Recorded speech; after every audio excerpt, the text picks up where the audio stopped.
दोस्तों, जिसने बिला वजह माह रमजान का एक रोजा छोड़ा, रसूलुल्लाह सल्लल्लाहु अलैहि वसल्लम फरमाते हैं कि उसको 9 लाख बरस जहन्नम की आग में जलाया जाएगा। अगर एक रोजा बिला उज़्र छोड़ा तो उस पर रोजे का कफारा लाजिम हो गया, तो पे दर पे 60 रोजे रखे, और अगर इन 60 रोजों में एक दिन भी रोजा छूट गया तो फिर नए सिरे से 60 रोजे रखने होंगे। पहले के रोजे शामिल हिसाब ना होंगे, और अगर मुमकिन ना हो तो 60 मिस्कीनों को पीठ भर के दोनों वक्त खाना खिलाए, और वो फजीलियत जो रमजान में रोजा रखने की थी अब किसी तरह नहीं पा सकता। और अगर किसी औरत को रमजान में रोजे की हालत में हैज आ गया तो वो रोजा टूट गया और उसे एक रोजे की कज़ा करनी होगी।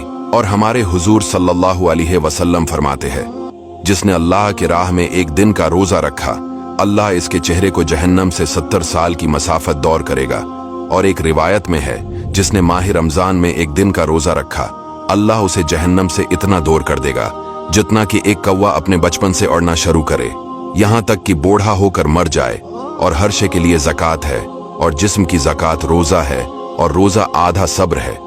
इस माह में रोजादार का सूना इबादत और इसकी दुआ कबूल और इसका अमल मकबूल होता है। और हुजूर सल्लल्लाहु अलैहि वसल्लम फरमाते हैं कि अगर कोई तुम्हें गाली दे तो तुम इससे कह दो कि मैं रोजे से हूँ, यानी जिस्म के तमाम हिस्सों को गनाहों से बचाना है। ये सिर्फ रोजों ही के लिए मखसूस नहीं, बल्कि पूरी जिंदगी गनाहों से बचना जरूरी है। रोजा सिर्फ भूख नहीं है, बल्कि आंखों का रोजा भी होता है। आंखों का रोजा ये है कि फैश नजरों से बचना चाहिए, बल्कि आंखों का रोजा तो 12 महीने होता है। इसी तरह कान का रोजा बेहयाई बातों से बचते रहना है।